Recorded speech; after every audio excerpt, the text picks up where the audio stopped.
chẳng biết là bị cha nan nó côរបស់ ទេវតា នេះ មិនមែន សំដៅ ដល់ យើង នឹករលឹក ថា ទេវតា នឹង ហោះ ហើរ ជ្រែក ទឹក ជ្រែក ទេ ប្រកែ ស័ក្តិសិទ្ធិ បាន ស្រន់ បាន សម្រេច ដោយ ចិត្ត អី មិនមែន ទេ មិន ពិចារណា អញ្ចឹង ទេ តោះ នេះ ញញឹម ពាក្យ តែ សីលា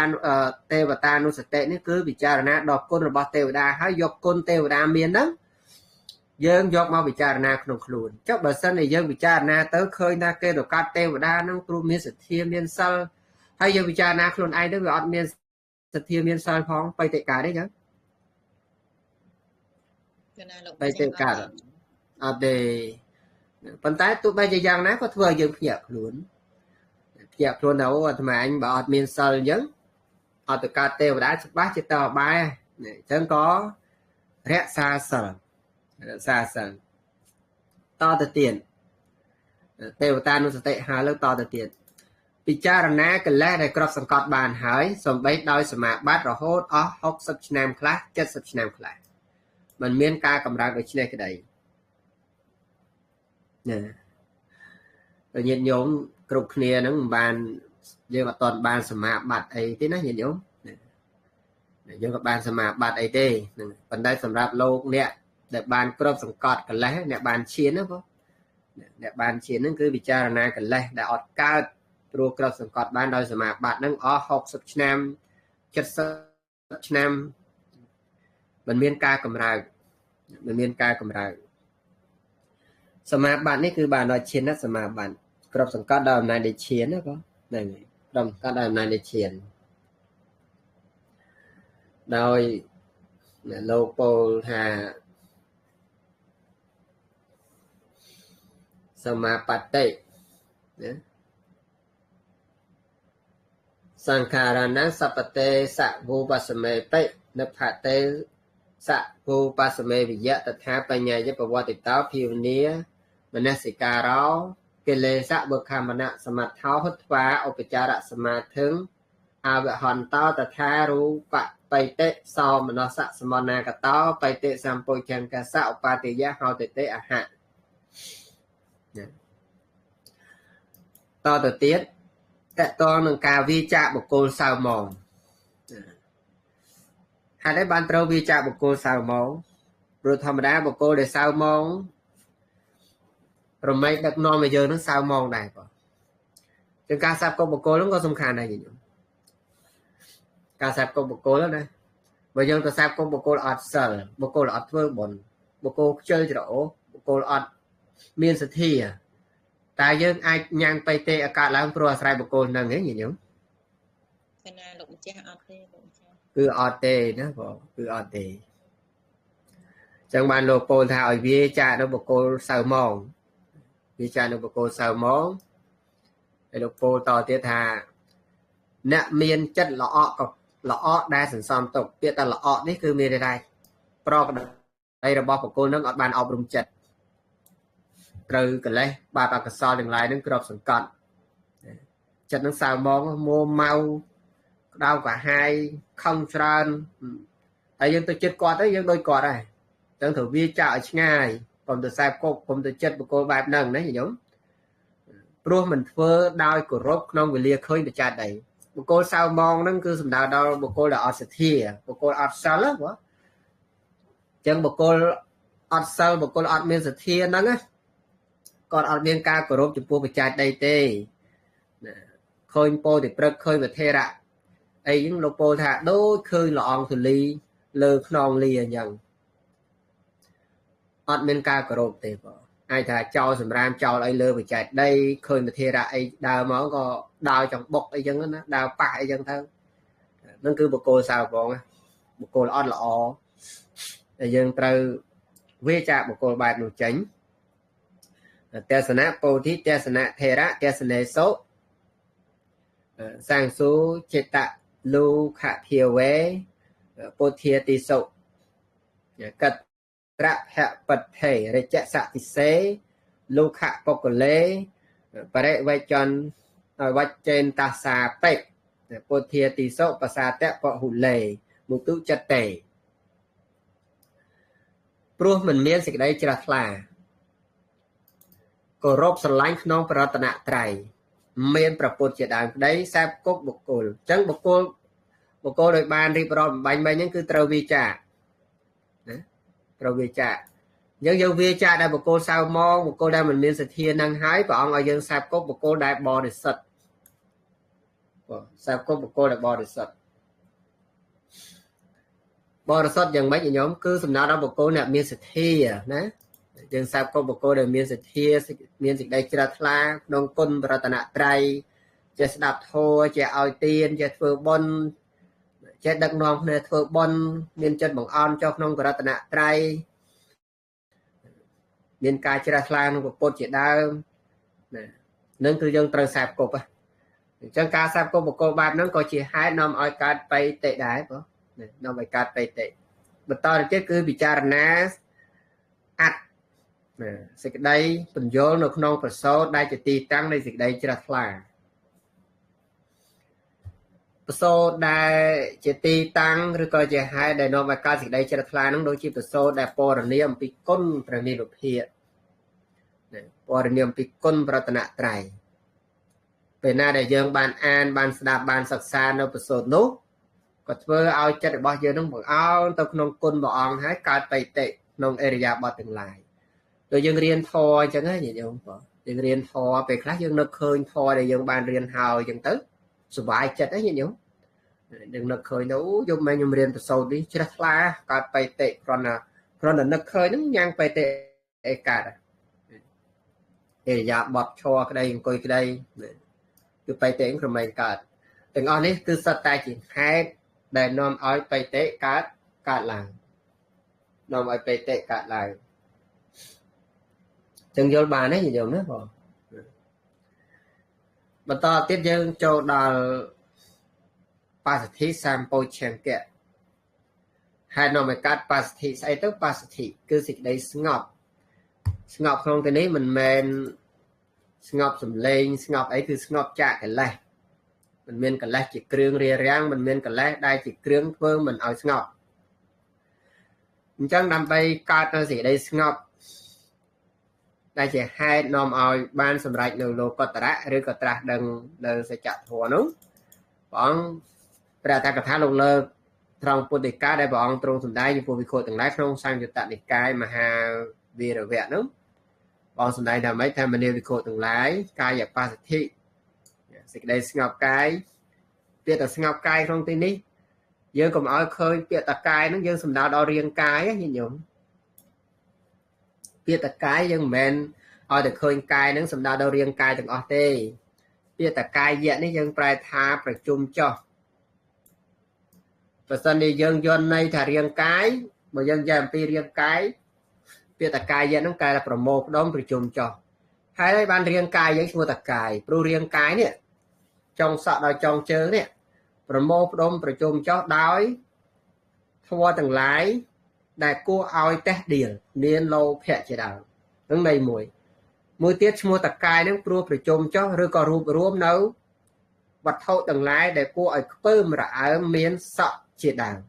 ឥឡូវយើងមើលរាងកាយរបស់យើងជាទីប្រជុំចោះរបស់ធម៌ដែលគួរឲ្យតេះដៀលមែនអត់ញោមលោភៈកើតពីណាមិនមានកាយជាទីអាស្រ័យបើអត់រាងកាយទេលោភៈកើតទេញោមណាលោកម្ចាស់អត់ទេណាឥឡូវយើងមើលរាងកាយមួយជាទីប្រជុំនៃវត្ថុមិនស្អាតមែនអត់ចុងជើងដល់ចុងសក់ហ្នឹងញោមមើលតាំងពីចុងសក់ដល់ចុងជើងហ្នឹងមករាងកាយទាំងអស់កន្លែងណាដែលថាស្អាតល្អពងតែហូបបាយទៅថ្មិញដាច់ធ្លាក់ចូលចានផ្លុកយើងឲ្យគេហូបមិនគេហូបអត់ទេហូបបាយឃើញសក់មកតសៃហ្នឹងឈប់ទៅហើយបើថាសក់ខ្លួនឯងទៅគ្រាន់យកចេញឲ្យហូបបន្តណាប៉ុន្តែបើថា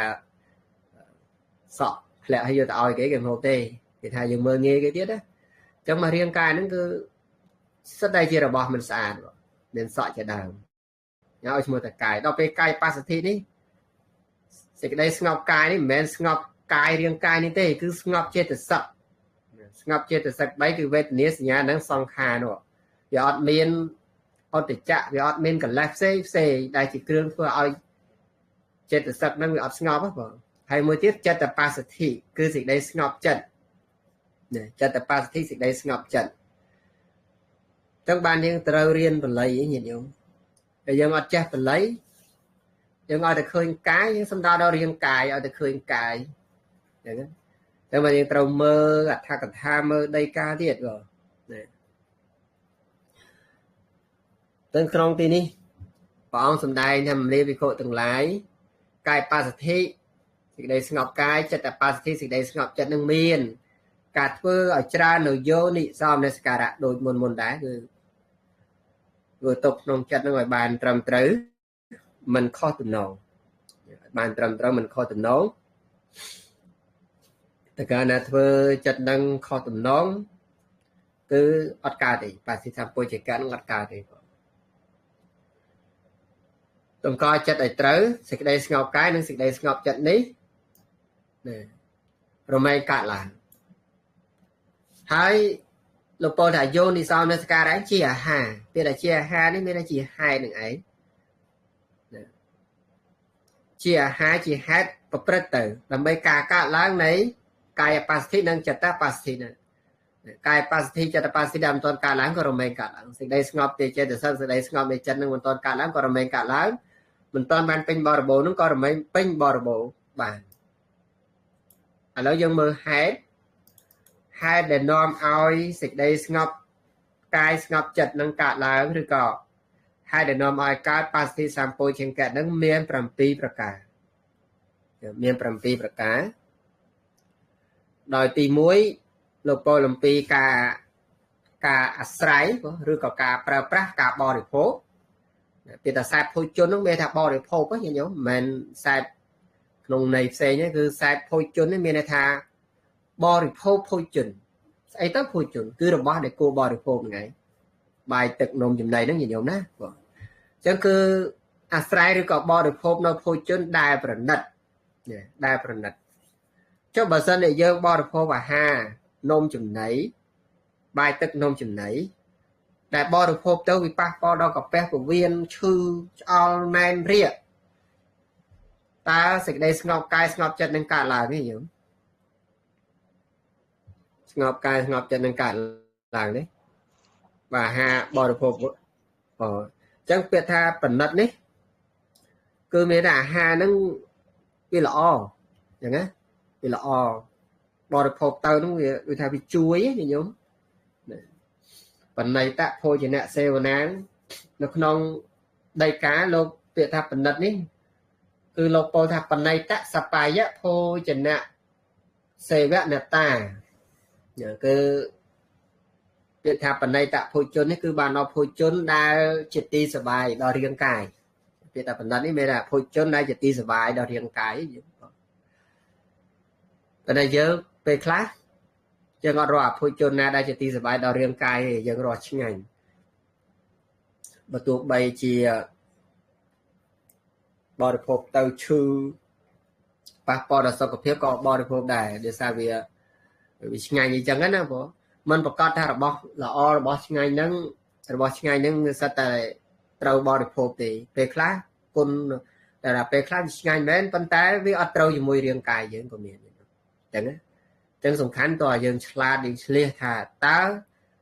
phôi chôn nắng vì ai thưa ở riêng cài nó có tơ ban lọ chỉ ti sờ bài đại được thế nè bà thà bò được hộp tâu thưa riêng cài mình lọ thưa riêng cài nó trộn chứ châu pet còn bò được hộp tới thưa ai pasi sampo trên cả nó ọt ca tê bộ chẳng tại toàn cả bò được hộp có tơ dân xoay rọc à hà ná đây chỉ ti sờ bài đó sau có phiên dân đại tí tí sạp rồi có sải nấu ốp tốc chỉ ti sờ bài rồi đâu được cục tốc mà cái đau pết có một cái thì chạ pết có một cái trứng roti cái này na đây mình cái đau pết mình thì chạ pết ca sự thiên nó là o là môn và từ bản nó coi chỉ hai nom áo bay pasti sampo trên cả những cả làng này nó được mua thà là ô tô sọc khạ xe và nạ tá nữa tiết thả ô tô chỉ ti sờ bay ní ô tô chẳng mấy cứ rồi đâu đá xong cua đòi dừng ông tia ho tha đẹp class qua châu chật chuyện cái đào cái bà này chắc à phải chuyện đó ជាទីសบายសម្រាប់គាត់ដែរអ្នកខ្លះទៀតតិចទៅផ្ដាសាយតិចអត់បានទេគាត់ចូលចិត្តអាក្តៅល្មមអញ្ចឹងអាក្តៅល្មមហ្នឹងគឺជាទីសบายសម្រាប់គាត់និយាយទៅបើយើងនិយាយឲ្យស្រួលស្ដាប់ទៅពាក្យថាអាស្រ័យនៅឧតុឬក៏សាបនៅឧតុជាទីសบายនេះមានថាឧតុណាដែលសំគោដល់ខ្លួនយើងតោះនេះញោមដូចញាតិញោមរាល់ថ្ងៃយើងញាតិញោមខ្លះក៏ចូលចិត្តចាហាលទៅចាហាលជាទីសบายខ្យល់លហើយតិចតិចទៅញោមខ្លះអូចាហាលអត់បានទេអ្នកខ្លះទៀតក៏តលម៉ាស៊ីនតិចតិចអីចឹងទៅបានជាទីសบายតិចខ្លាំងបានខ្លះទៀតអូអត់បានទេសិនតិចអត់បានទេអញ្ចឹងណាចឹងសរុបនៃសេចក្តីមកវិញគឺវាថាអូតូជាទីសบายនេះមានអូតូហ្នឹងឬក៏រដូវហ្នឹងវាសំគួរដល់យើងតែយើងនៅថាយើងអាស្រ័យបែបម៉េចហើយវាធ្វើឲ្យចិត្តយើងរីករាយអាចប្រព្រឹត្តបប្រតិបត្តិធម៌បានហ្នឹងអាចញ៉ាំងនៅសេចក្តីស្ងប់ចិត្តឲ្យបានហ្នឹងគឺឈ្មោះថារដូវជាទីសบายចាបន្តមកទៀតហេតុទី3គឺសាទអេរិយាបថជាទីសบายអេរិយាបថសុខៈសេវនតាអាស្រ័យញោមខ្លាយអត់យល់អាពាក្យថាសាទតែហ្នឹងយើងអាចទៅសេអាស្រ័យទៅប៉ុណ្ណាយើងអាចទៅសេអាស្រ័យបន្ថែមទៅខ្លាយលោយើងអត់យល់ស្អីទៅសាទមានន័យថាម៉េចសាទហ្នឹងគឺអាស្រ័យហ្នឹងឯងបងអាស្រ័យពុទ្ធជនដែលបណ្ឌិតអាស្រ័យរដូវដែលជាទីសบายអាស្រ័យអេរិយាបថដែលជាទីសบายអាស្រ័យអេរិយាបថសុខៈសេវនតាពាក្យថាអេរិយាបថជាទីសบายនេះមានថាអេរិយាបថទាំង4ណាមួយដែលសំគួរដល់យើង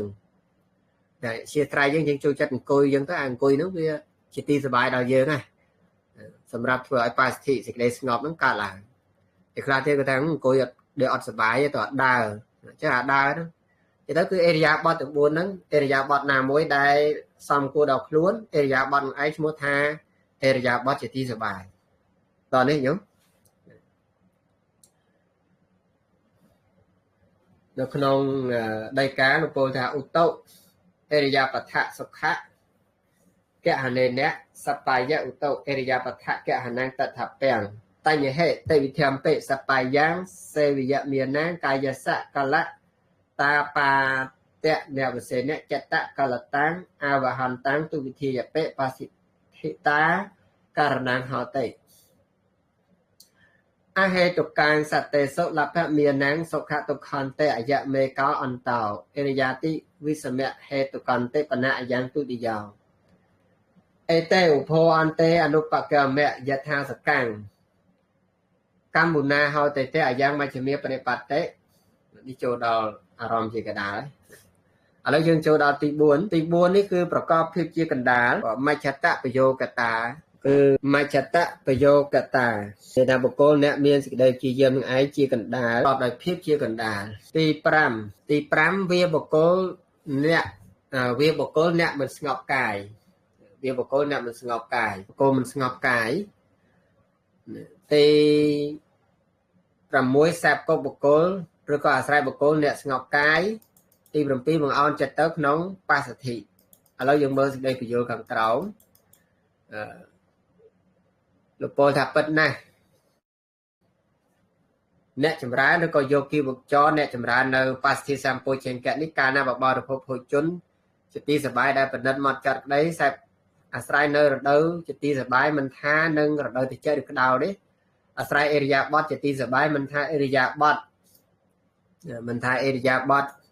ឈរជាដើមក្តីរមែងកាត់សេចក្តីស្ងប់បានអញ្ចឹងសរុបមកគឺអេរិយាបថណាក៏ដោយឲ្យតែជាទីសบายដល់យើងទៅណាព្រោះអាចតែធ្វើឲ្យសេចក្តីស្ងប់កាត់ឡើងតែពាក្យនោះលោកមិនបានពោលសំដៅដល់បុគ្គលអ្នកជាមហាបរោះដែលអត់ធន់ចំពោះរដូវនិងអេរិយាបថជាទីសบายមហាបរោះនោះណាគេញញឹមមហាបរោះសំដៅដល់ណាគេសំដៅដល់ព្រះសម្មាសម្ពុទ្ធចា៎អូមហាពុរិស័កជាតិយោបរោះដល់ប្រសើរឬក៏មហាបរោះហ្នឹងគឺពពោធិសត្វពពោធិសត្វព្រះអង្គសំបារមី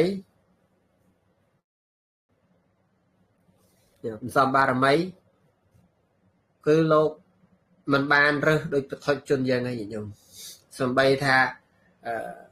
អារម្មណ៍បែបម៉េចហ្នឹងក៏អាចប្រព្រឹត្តទៅបានហ្នឹងសម្រាប់ពពោធិសត្វណាអញ្ចឹងបានក្នុងទីនេះលោកពោលថាមិនបានសំដៅដល់មហាបរោះ តែពាក្យនោះលោកមិនបានពោលដល់សំដៅដល់មហាបរោះដែលអ្នកអត់ធន់ចំពោះរដូវនិងអេរយាប័តជាទីសប្បាយកាលអ្នកមានរដូវកាលអ្នកមានរដូវមានឧតុនិងអេរយាប័តដែលត្រូវគ្នានិងមិនត្រូវគ្នាវារដូវនិងអេរយាប័តដែលមិនត្រូវគ្នាចេញហើយកន្លែងនេះញញោមមើលថាអត់យល់ទេអាចដាក់ឧតុក៏បានដែរអាស្រ័យនៅឧតុនិងអេរយាប័តដែលត្រូវគ្នាបាសិសម្ពោជង្គរមែងកើតបានការពិចារណាដល់ភាពដែលខ្លួនការពិចារណាដល់ភាពដែលខ្លួននិងអ្នកដតីមានកម្មជារបស់ខ្លួនហៅថាប្រកបភាពជាកណ្ដាលពិចារណាទៅសត្វលោកប្រព្រឹត្តទៅតាមកម្មយើងប្រយោគចាក់ក្នុងទីនេះគឺបានដល់ការធ្វើកិច្ចការងារផ្សេងប្រកបធ្វើកិច្ចផ្សេងហ្នឹងបងបើយើងអត់ពិចារណាថាសត្វលោកឬក៏ខ្លួនយើងមានកម្មជារបស់ខ្លួនទេបាសិសម្ពោជង្គៈហ្នឹងអត់កើតទេជាយើងវាហៅថាយើងឃើញអ្នកដតីដែលត្រូវអកុសលវិបាកឲ្យផលអញ្ចឹងណាថាត្រូវកម្មនោះវាឲ្យផលបើយើងទៅតោមម្នោះនឹងអ្នកដតីដែលត្រូវអ្នកដតីបៀតបៀនអីចឹងណា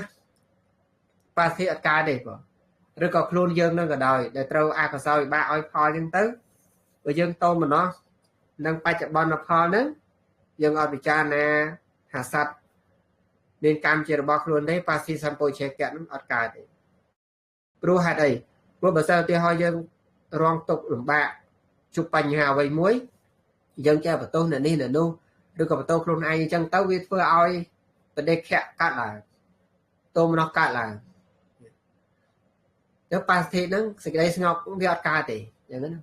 ប៉ុន្តែបើសិនយើងពិចារណាថាអាត្មាដែលជួបនៅទុក្ខលំបាកគេថាឈឺច្រើនអញ្ចឹងណាថាព្រោះវិបាកកម្មគឺធ្លាប់បៀតបៀនអ្នកដតីបៀតបៀនសត្វឬក៏អ្នកដតីដែលត្រូវគេបៀតបៀនយ៉ាងណាក្តីហ្នឹងគឺសុទ្ធតែសាងកម្មមកសឹកមានកម្មជារបស់ខ្លួនហើយកម្មហ្នឹងអត់មានណាអ្នកសាងទេសត្វទាំងឡាយហ្នឹងប្រព្រឹត្តទៅតាមកម្មចាណាចឹងទៅចិត្តយើងហ្នឹងវាកដាលចិត្តយើងហ្នឹងកដាលចិត្តយើងហ្នឹងមានសភាពស្មើមិនឡើងហើយក៏មិនចុះគឺមានសភាពស្មើមិនតុំណាស់មិនសមណាស់គឺមានសភាពស្មើនឹងឯងគឺជាបច្ច័យនាំឲ្យបាសិសម្ពោជង្គៈនឹងឯងកើតឡើងបាសិសម្ពោជង្គៈនឹងឯងកើតឡើងតើនេះញោមកាលវាបុគ្គលអ្នកមានកាយមិនស្ងប់បុគ្គលមានកាយមិនស្ងប់នឹងយ៉ាងម៉េចគឺបុគ្គលដែលបៀតបៀនសត្វដតីដោយគ្រឿងប្រហារមានដុំដីកំណាត់ឈើជាដើមនឹងសត្វមានកាយអត់ស្ងប់ហើយជាអ្នកធ្វើនៅទុច្ចរិតហ្នឹងយើងធ្វើនៅកាយទុច្ចរិតបៀតបៀនគេកាប់សម្លាប់គេណាសត្វក៏បុគ្គលអ្នកមានកាយស្ងប់គឺសង្រួមដៃជើងក្តីមានចិត្តបង្អោនទៅដើម្បីឲ្យកាត់បាសិទ្ធិបុគ្គលអ្នកមិនបៀតបៀននៅពពួកសត្វមិនបៀតបៀននៅពពួកសត្វឈ្មោះថាអ្នកមានកាយស្ងប់ចុះបើយើងទៅសាបគប់អ្នកសម្លាប់សត្វអ្នកកាប់សម្លាប់អ្នកចាប់ចងគេញញោមយើងស្ងប់ទេចិត្តយើងស្ងប់ទេញោមកណាលោកម្ចាស់អត់ទេលោកម្ចាស់អត់ទេទំនេរនាំគ្នាទីសំណាញ់ទៅបងត្រីទំនេរនាំគ្នាទៅដាក់អន្ទាក់កណ្ដុលអីចឹងទៅមានស្ងប់ចិត្តមកពីណាអត់ស្ងប់ទេការសាបគប់បុគ្គលនឹងយើងសិក្សាហេតុពោជង្គៈតាំងពីដើមមកគឺអត់គឺព្រះអង្គសំដែងជាប់រហូតបងមានន័យថាពេលខ្លះយើងមើលស្រាលការសាបគប់ហ្នឹងហើយយើងអត់ដឹងថាការសាបគប់ខុសហ្នឹងវាជាកំហុសទេបងយើងចេះឆ្ងល់ថាហេតុអីបានជាយើងអត់ស្ងប់ចិត្តណាហេតុអីបានជាបិទតែអត់កើតឡើងពេលខ្លះយើងអត់បានពិចារណាថាការសាបគប់ខុសហ្នឹងវាជាកំហុសបងយើងឲ្យទៅជួបទៅអាស្រ័យទៅពេលខ្លះទៀតខ្លួនឯងដូចដាច់សិលញឹកម៉េះអញ្ចឹងណាពីមុននៅតែឯងអត់សិលដាច់សិលទេសិលបរិសុទ្ធទៅតាំងពីមានមិត្តភ័ក្តិអីចឹងទៅសិលងាកដាច់ហើយយើងអត់ដឹងថាអាសិលយើងដាច់ហ្នឹងមូលហេតុមកពីអីទេគឺមកពីសាបគប់បុគ្គលអត់សិលហ្នឹងតែយើងសាបគប់បុគ្គលអត់សិលបុគ្គលអត់សិលហ្នឹងគឺមានថាអត់ចេះសង្រួមទេនិយាយកុហកចឹងទៅพูดផលកុហកគ្នាប្រអាប់គ្នាទៅវិញទៅមកជាពិសេសញាតិញោមឈ្មោះថាអ្នករសាសិលម្នាក់ឯសិលហ្នឹងមកសមាទានសិល ប៉ុន្តែឲ្យតែបានដាច់អត់ទេញោមដាច់សិលអត់ដាច់សិលហ្នឹងឯងក៏ហត់លេងក៏ដាច់ដែរញោមណាហើយយើងទៅអាស្រ័យមិត្តភ័ក្តិបែបហ្នឹងបងយើងអាស្រ័យអ្នកដែលគាត់ចូលចិត្តលេងសើចហ្នឹងយើងអត់យូរសិលក៏ដាច់យើងត្រូវប្រយ័ត្នជាពិសេសពេលដែលមានគ្នាញោមពេលដែលជួបជុំគ្នាតណាមកនៅជាមួយគ្នាទៅធ្វើបុណ្យជាមួយគ្នាទៅណាទៅនៅជាមួយគ្នាហ្នឹងប្រយ័ត្នសង្រួមវាចាព្រោះថាមើលអ្នកដទៃនិយាយច្រើនលេងសើចច្រើនហើយយើងមានសតិស្មារតីគ្រប់សង្កត់ខ្លួនឯងតែលះបង់សតិចោលហើយទៅគេដាច់សិលហើយយើងនឹងនិយាយកុហកគេដែរយើងទៅដែរអញ្ចឹងប្រយ័ត្នណាបងការនៅរួមនឹងប្រយ័ត្នវាចាញញោមអញ្ចឹងត្រូវសាបគប់បុគ្គលដែលមានសភាពស្ងប់កាយមិនបៀតបៀនអ្នកដទៃវាចាក់បុគ្គលដែលមិនស្ងប់ចេញណាខរមេកដឹងច្បាស់ថាក៏បាសទីសម្ពុយចេញកែនោះកាត់ឡើងដោយអាការៈយ៉ាងនេះរមែងចម្រើនបរិបូរណ៍ដោយអរហត្តមគ្គគឺថាបាសទីសម្ពុយចេញកែនោះគឺបរិបូរណ៍ដោយអរហត្តមគ្គអញ្ចឹងថ្ងៃហ្នឹងប៉ុណ្្នឹងចោះញាតិញោមបងហើយយើងតពេលក្រោយទៀតញោមបាសិកាសុភាក៏មកទុកទិបនចោះបង